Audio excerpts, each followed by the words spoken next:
Main Street and sort of in the surrounding parking as well. Councilor Jarrett. Does that mean we need to amend this to give a date? Because otherwise, wouldn't it take effect immediately?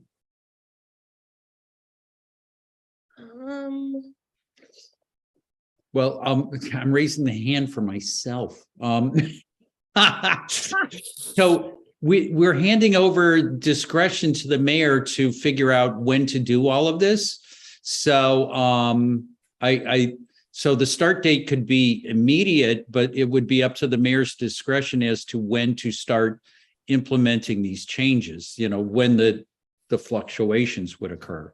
So that's my interpretation of things. Councilor Elkins. And to that extent, do we want, so we added in that that 1 year review. Do we want to change it to 1 year from the implementation of the rates, or 1 year from, I forget the date that we put, but November. Right.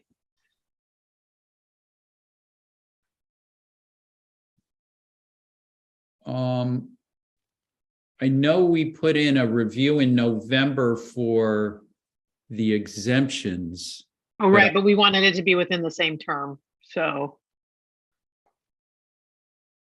But we weren't doing that for Councilor Jarrett. I don't recall us doing that for we're getting tired. The parking regulations. Yeah, Councilor Elkins, I think you're thinking of a different. Oh, I'm on a ordinance. wrong statute. Sorry, ordinance. Sorry. Yeah, this As you one. were. This one has a review in the month of July and the month of December that the mayor takes on and submits reports to the Transportation and Parking Committee. So I guess if we're considering the mayor, there's a change. The big change here, besides setting differing amounts based with a much higher amount on Main Street and much lower amount in surrounding streets, to generalize, is that additionally the mayor is authorized to modify these time limits and fees within a limit that we put in. That was something that we added. We said not to exceed a 100% increase, so as to maintain an 85% occupancy rate. To essentially, the goal is to always have some parking available wherever you'd like to park, and that by having a price sensitivity, we will try to maintain that on average. So I guess I just want to make sure we're not going to end up in a situation where this, like, Mayor, do you feel that in the current language there is an authority to not implement this immediately? I'm trying to look through it really quickly. Carolyn, I don't know if you can answer that off the top of your head,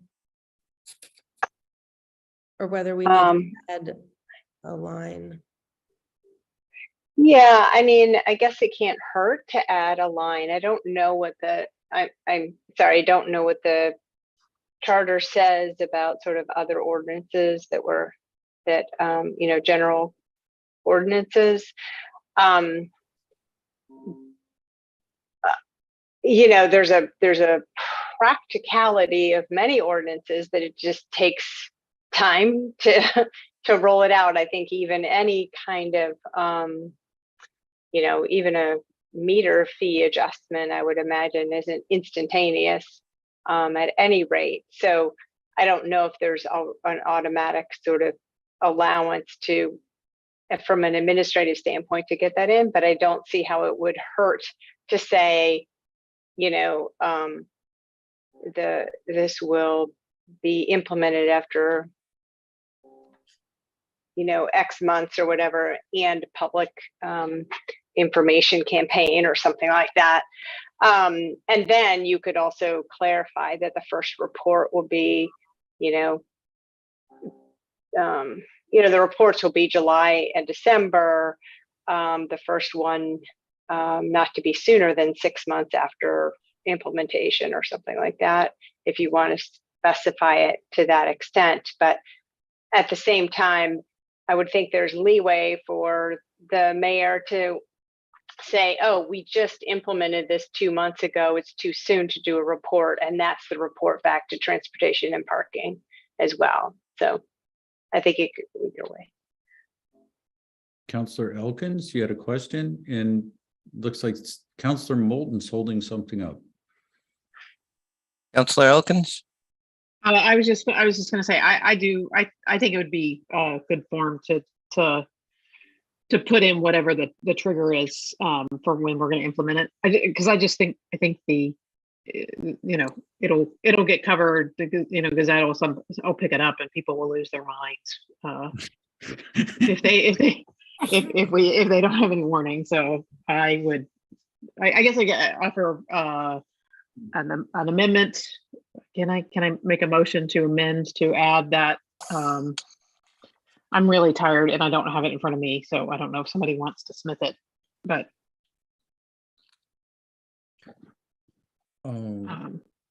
Counselor Moulton, were you saying much the same thing, or that Counselor Elkins was saying? Or? The document I was holding up is the city charter, and the charter does state that except as otherwise provided, every adopted measure shall become effective at the expiration of 10 days after adoption.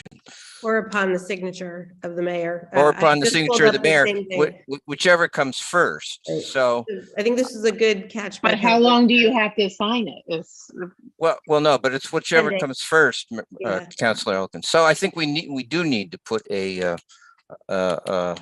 clause in here that it will be delayed. Agreed.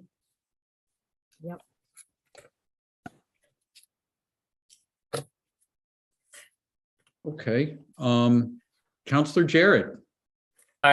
So this is a change to a much larger section. And so I'm a little uncertain how to go about saying that this change shall take effect. Perhaps it is part of the order. No, it's an ordinance.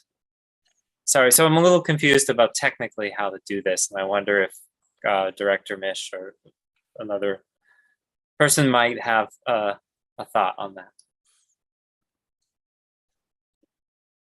Well, I mean, you could, I would think that,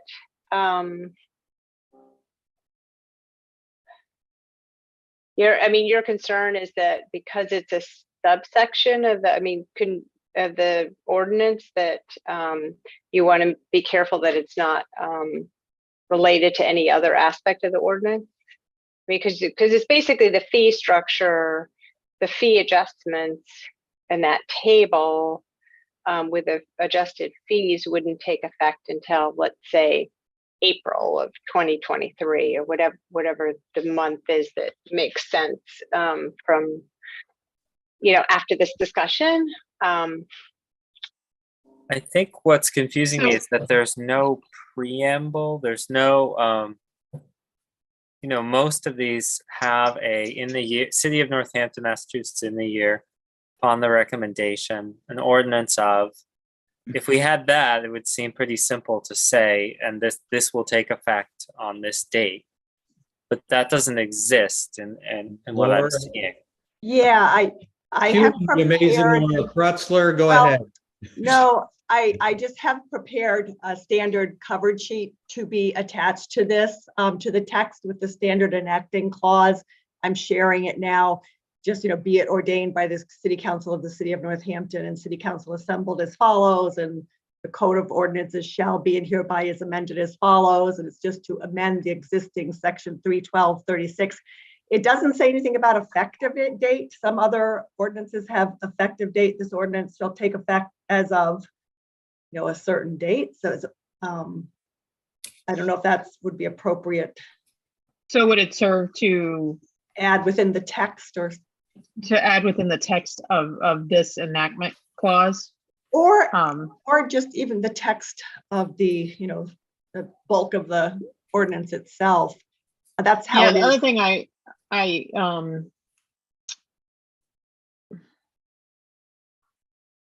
yeah, because it's an amendment to an existing statute, so I don't think we want to add another section. I guess I would propose to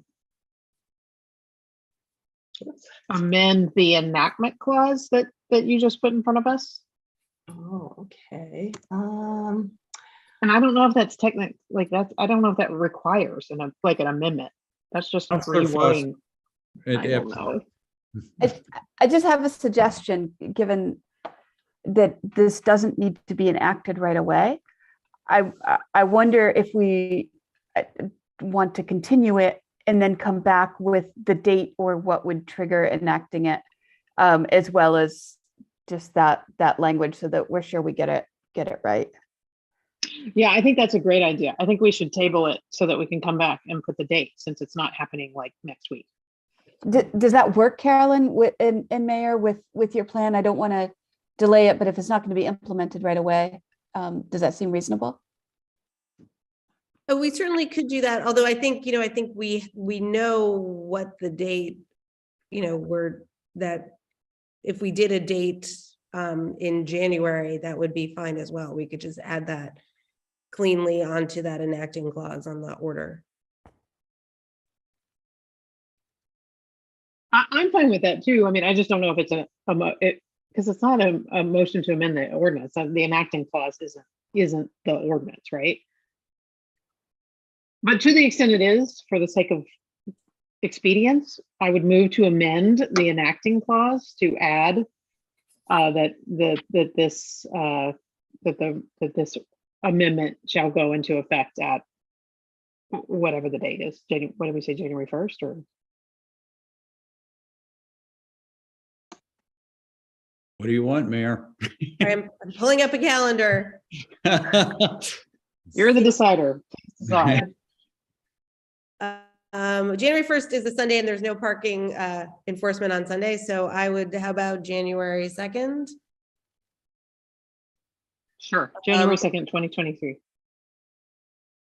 Okay. And so we're going to add that language where? To the cover sheet, Laura, that you just pulled together? It could be. I know in the plastic reduction and sustainability ordinance where there's an effective date, it's within the body of the ordinance itself. It's not, because that enacting clause isn't really part of what goes into the code. So perhaps it's more appropriate to have it within the body of the code. Mm-hmm.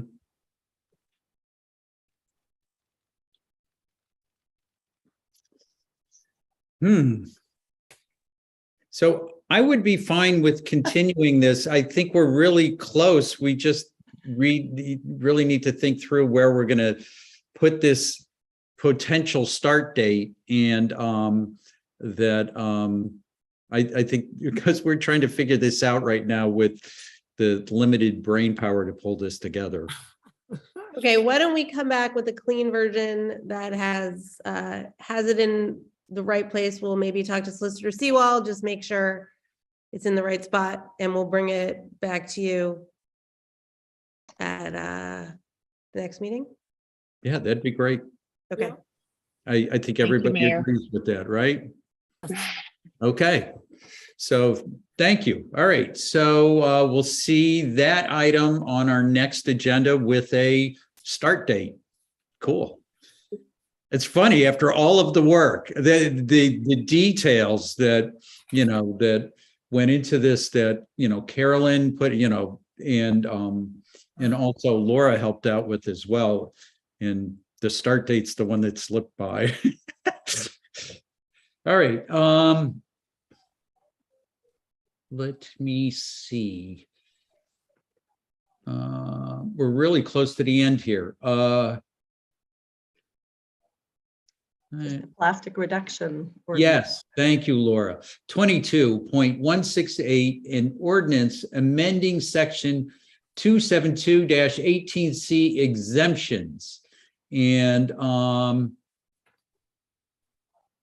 this This item, if you, Laura, can you pull it up? Sure. Counselor Nash. Yes. So I will need to recuse myself on this item. Oh, thank you. It has a possible impact on my business. So I will be recused. And is this the last item on the agenda? Laura, is. help me out. It is, yes. Okay, so I'm going to say good night, everyone. Hi. Good Good night. luck.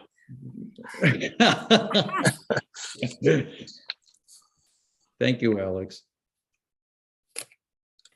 Okay, so this is not, it's a significant change, but not a significant change. It's just a number and a word, and I think Counselor Maori can speak to this. And Counselor Maori, you there? Oh, darn. Is she muted somewhere? Mute. There she is. Yay. Yeah, it's because I got kicked off and I had to come back. Oh, okay. It was not your oversight. Yes, this was suggested by Councilor Elkins. And I've been thinking about it. I was grateful for the suggestion. But I'm wondering,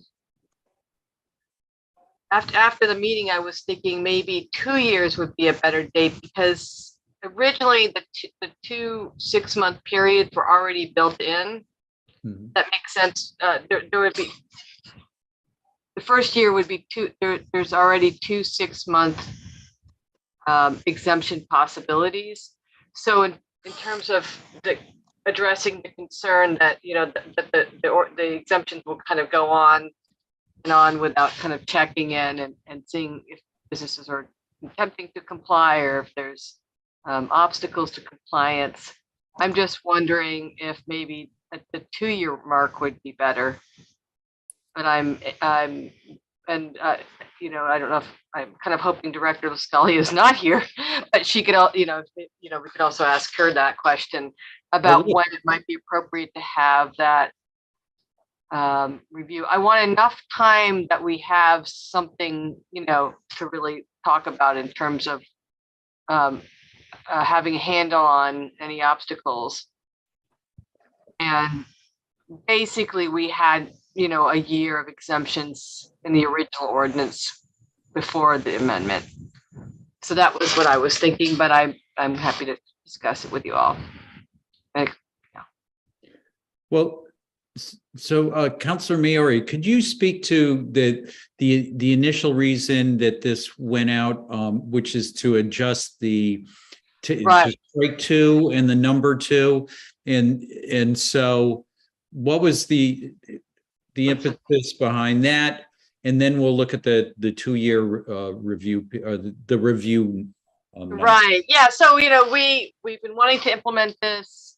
It's in line with our values. I started working on this before I was on council, and a lot has changed. And we were finding that there are obstacles to implementation because of supply chain issues, and not really being post pandemic. We're kind of in this great land where things aren't really back to normal, and but we don't want to delay the implementation of this ordinance. So this was a way to give some latitude to the enforcing agent, which is our director, Lascalia. And so because there's some businesses, we don't want to give something that's kind of too unwieldy to enforce when there are still some issues with rollout.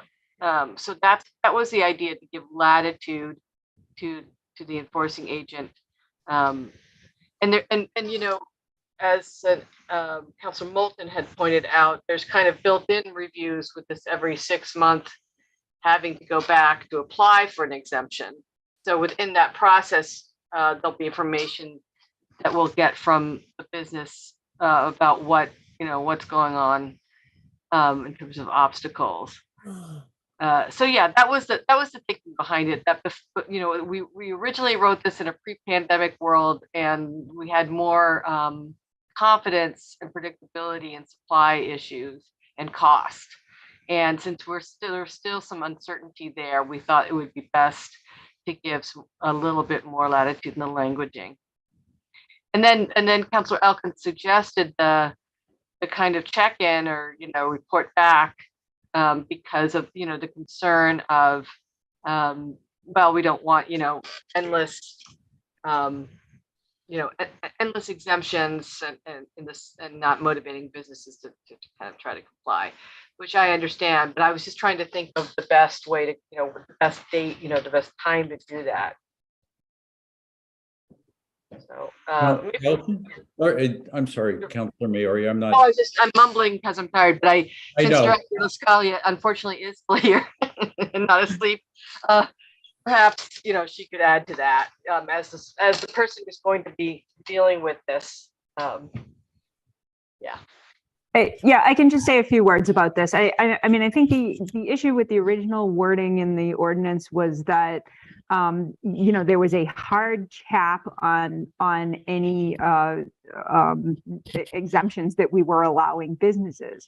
And we've done a lot of community outreach on this. I personally have spoken to a lot of business owners about this. And, I think everyone agrees with the intent of the ordinance. And we want to have an ordinance that works for our business community and for the person who has to enforce this.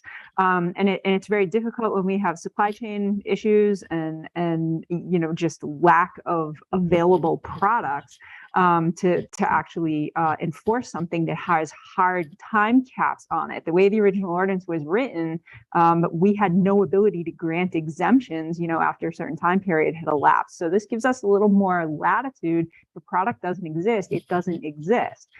So this gives us latitude to grant exemptions. And then I think you folks might have to talk about what level of reporting you would like from us regarding who is receiving these exemptions. But that's kind of the spirit behind this. Councilor I mean- Elkins. All right, sorry. Oh, no, that's okay. Oh, sorry. Councilor Elkins. So just a big, my thought behind the amendment when offered was to really just hear how many businesses are coming and asking for the exemption and what are the reasons why, so that we can assess it. And so I don't think we want to push that kind of review out as far as 2 years. And also because the reasons in a year might be quite different than what they might be in 2 years. And the other thing too is the part of it is ideally we don't want like Donna and her department to be, coming down hard on business owners trying to figure out how they're going to comply with this. And we don't want to I don't think we want to put them in the position for that long of having to keep passing on this and making determinations of what the right without guidance from us of what constitutes a good reason and what doesn't, right? So I feel like that's our role and not not it's our role to tell Donna and to tell the department of how we want that interpreted. So I think it's not I didn't envision it as in detailed report, but I think we ought to stick with a year so too much time doesn't pass with businesses not complying or asking for exemptions, Donna having to make those determinations and us not knowing why and how many. Makes sense. Councilor Moulton. Yes, I agree. I think the ordinance will take effect October 31st. The director has the ability to grant a 1-year exemption from that point so that by next November, when we ask for our first review of this, we'll know how many businesses have asked for an additional exemption past that first year. And I think that will be useful information.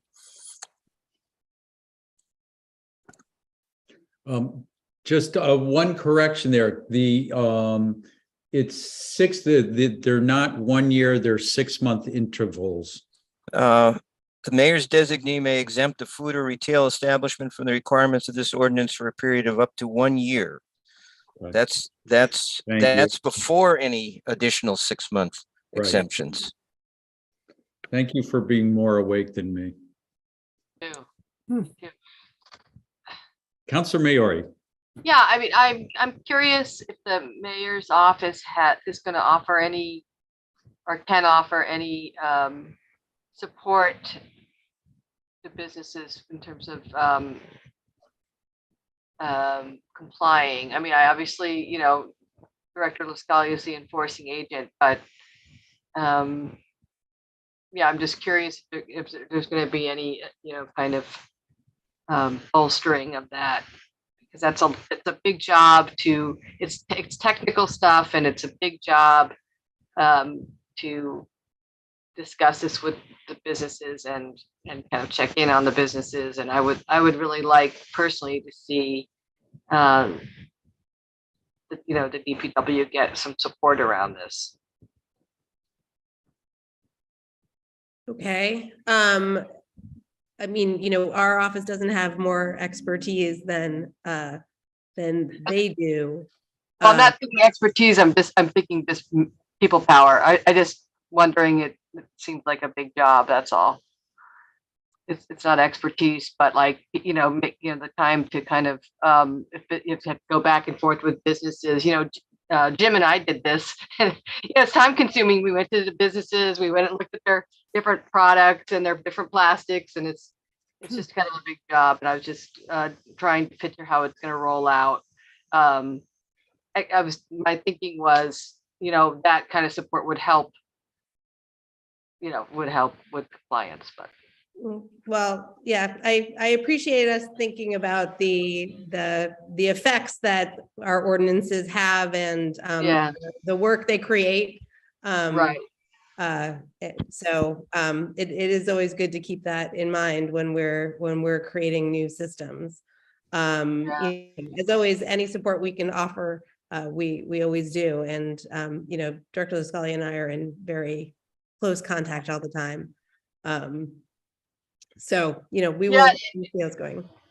Yeah, excuse me, I'm getting tired of interrupting. No, I was going to say, you know, what might come to light at some point is, you know, that we need to do some language changes. I mean, it's just so the reason I looked at this with the Youth Commission again, and it's like, it's just it's too uncertain to say, oh, we need to take out this, or this plastic will be more relevant or less, you know, this type of plastic. So I think that kind of information is still uncertain, but eventually, you know, we could make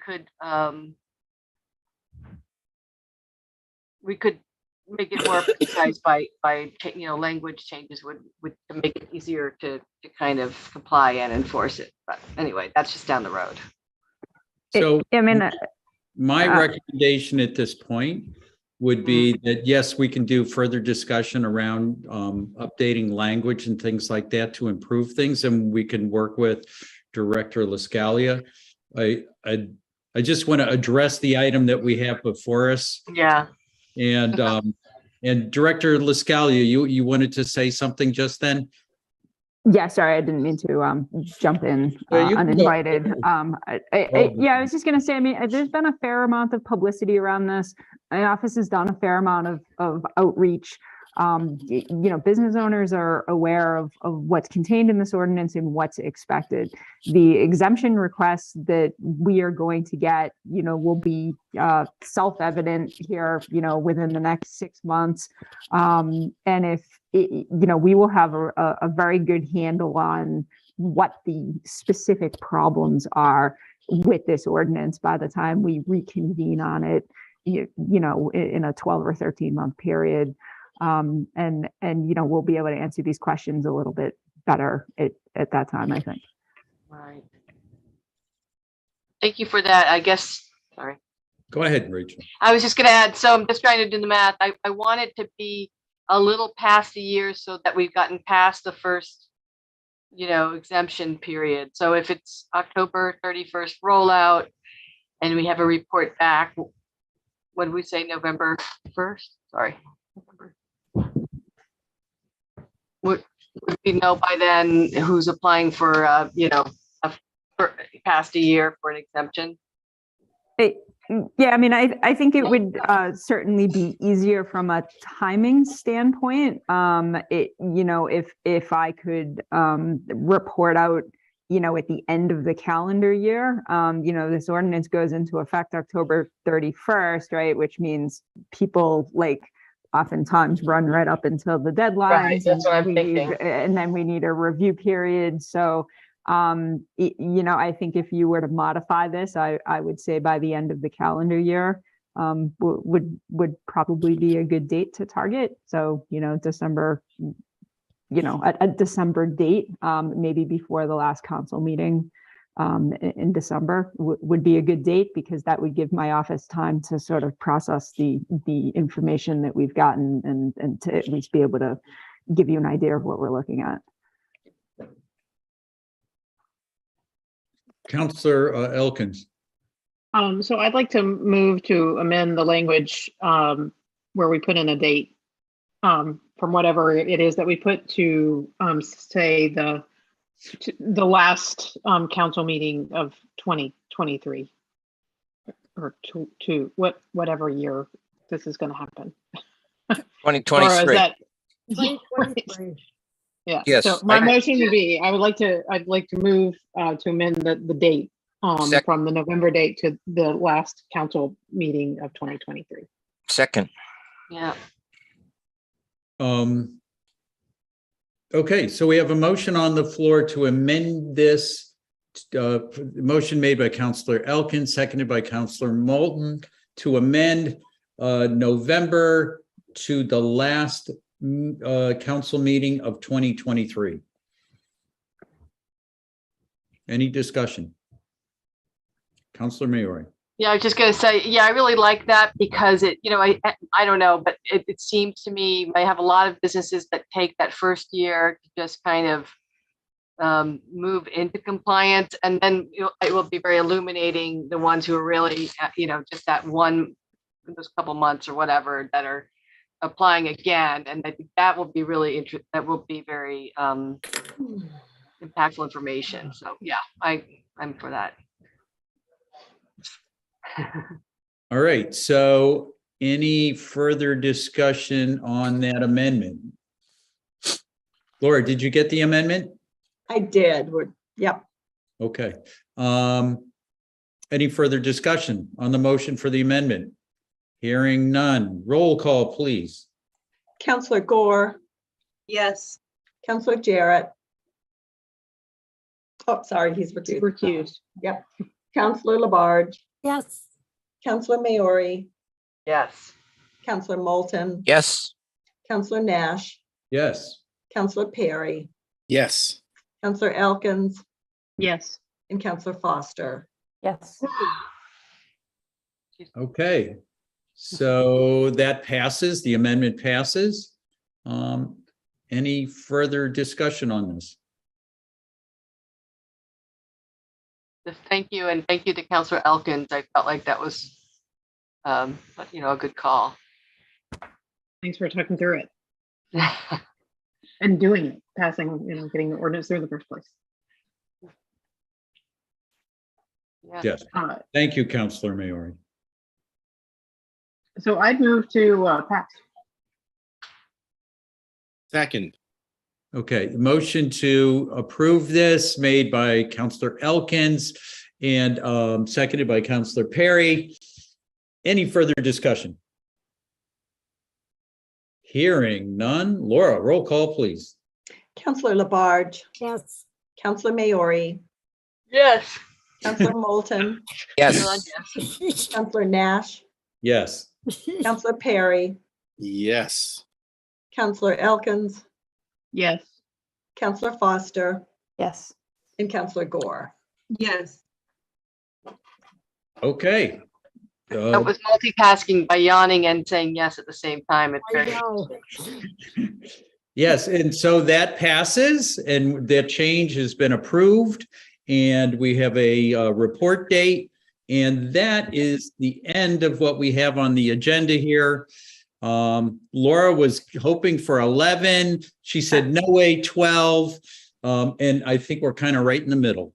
Split the difference. Oh, no pizza, Laura. Move to adjourn? Yeah, motion to adjourn, made by Counselor Second. Foster, seconded by Counselor Perry. No discussion on adjournment. Laura, roll call, please. Counselor Maori, Yes. Counselor Moulton, Yes. Counselor Nash, Yes. Counselor Perry, Yes, with jazz hands. Counselor Elkins, Yes. Counselor Foster, Yes. Counselor Gore. Yes. And Counselor Labarge. Oh, fine, now she holds out. We're still waiting for Mary Ann. You're muted. Muted. Counselor Labarge, you're muted. Yes. Yeah. Here we go. You are adjourned. That's